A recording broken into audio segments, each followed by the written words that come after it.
Hey guys, let's talk about Kacey Ann Perry.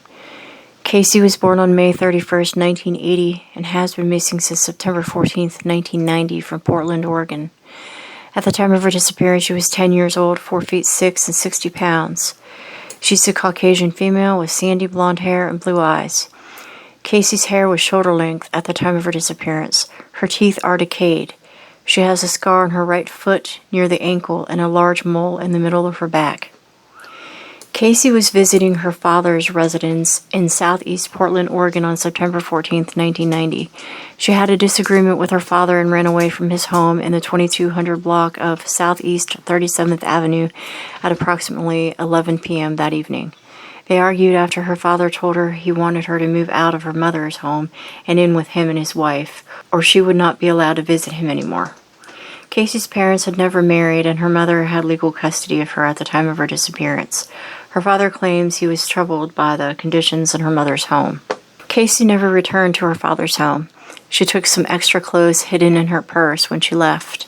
She may have attempted to travel back to her mother's residence in Keyser, Oregon. Shortly after she left, witnesses saw her at Cano's food store in the 2400 block of Southeast 39th Avenue near Division Street, about 10 blocks from her father's home. Kacey was carrying her purse, which is believed to have contained a bright pink blouse with large black buttons. Later, the purse and clothing were found abandoned near the store. She may have been seen hitchhiking a few days after her disappearance in Albany, Oregon, and at Interstate 5 and Interstate 205 at Wilsonville, Oregon, but these sightings have not been confirmed. Brian Keith George confessed to Kacey's murder in August 1991 and stated that he concealed her body sometime after her disappearance. He is a former boyfriend of Kacey's mother and had remained close to Kacey and her siblings after his relationship with her mother ended. At the time of his confession, he was in police custody in Portland on a charge of bank robbery. He told investigators that he buried her remains in a wooded area outside his hometown of Kelso, Washington. The searches of the area, he specified, turned up only animal bones.